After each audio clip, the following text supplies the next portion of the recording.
ಬಹಳ ಹಿಂದೆ ನಮ್ಮ ಊರುಗಳಲ್ಲೂ ಕಾಡುಗಳಲ್ಲೂ ರಾತ್ರಿ ಆಗುತ್ತಿದ್ದರೆ ಎಲ್ಲರೂ ಆಕಾಶವನ್ನು ಗಮನಿಸುತ್ತಿದ್ದರು. ಗುಡುಗು ಕೇಳಿಸಿದಾಗ, ಮಿಂಚು ಮಿಂಚಿದಾಗ ಜನರು ಲೋಕ ಜೀವಂತವಾಗಿದೆ ಎಂದು ನಂಬುತ್ತಿದ್ದರು. ಅವರಿಗೆ ಪ್ರಕೃತಿ ಅಂದರೆ ಮಾತಾಡುವ ಶಕ್ತಿ ಇದ್ದಂತಿತ್ತು. ಬೆಂಕಿಯ ತಾಪ ಎಲ್ಲರಿಗೂ ಭದ್ರತೆ ನೀಡುತ್ತಿತ್ತು.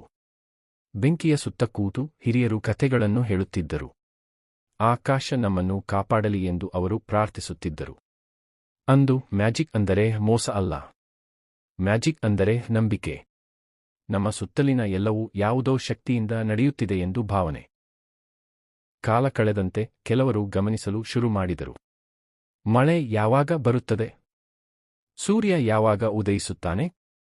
ಅವರು ನೋಡಿದರು, ಯೋಚಿಸಿದರು, ಹೋಲಿಕೆ ಮಾಡಿದರು. ಒಂದು ದಿನ ಯಾರೋ ಸರಳವಾಗಿ ಕೇಳಿದರು, ಇದು ಏಕೆ ಹೀಗೆ ಆಗುತ್ತದೆ? ಆ ಪ್ರಶ್ನೆಯೇ ಲಾಜಿಕ್ ಹುಟ್ಟುವ ಕಾರಣವಾಯಿತು. ಲಾಜಿಕ್ ಅಂದರೆ ನೋಡುವುದು, ಅರ್ಥಮಾಡಿಕೊಳ್ಳುವುದು, ಕಾರಣ ಹುಡುಕುವುದು. ಆದರೆ ಮ್ಯಾಜಿಕ್ ಮಾಯವಾಗಲಿಲ್ಲ. ಅದು ಕಥೆಗಳಾಗಿ ಉಳಿಯಿತು. ಆಟಗಳಲ್ಲಿ, ನಾಟಕಗಳಲ್ಲಿ, ಪ್ರದರ್ಶನಗಳಲ್ಲಿ ಜೀವಂತವಾಯಿತು. ಮಕ್ಕಳು ನೋಡಿದಾಗ ಆಶ್ಚರ್ಯಪಟ್ಟರು. ದೊಡ್ಡವರು ಕೂಡ ನಗುತ್ತಿದ್ದರು. ಮ್ಯಾಜಿಕ್ ನಮ್ಮ ಮನಸ್ಸನ್ನು ಸಂತೋಷಪಡಿಸಿತು. ಆಮೇಲೆ ವಿಜ್ಞಾನ ಬೆಳೆಯಿತು. ಪರೀಕ್ಷೆಗಳು ಬಂದವು. ಒಂದೇ ವಿಷಯವನ್ನು ಪುನಃ ಪುನಃ ಪರೀಕ್ಷಿಸುವುದನ್ನು ಕಲಿತೆವು. ಲಾಜಿಕ್ ನಮಗೆ ಸತ್ಯವನ್ನು ತೋರಿಸಿತು. ಲೋಕ ಹೇಗೆ ಕೆಲಸ ಮಾಡುತ್ತದೆ ಎಂದು ಅರ್ಥಮಾಡಿಸಿತು. ಇಂದು ನಾವು ಫೋನ್, ಟಿವಿ, ಪರದೆಗಳ ಮೂಲಕ ಎಲ್ಲವನ್ನೂ ನೋಡುತ್ತೇವೆ. ಕೆಲವು ಸತ್ಯ, ಕೆಲವು ಭ್ರಮೆ.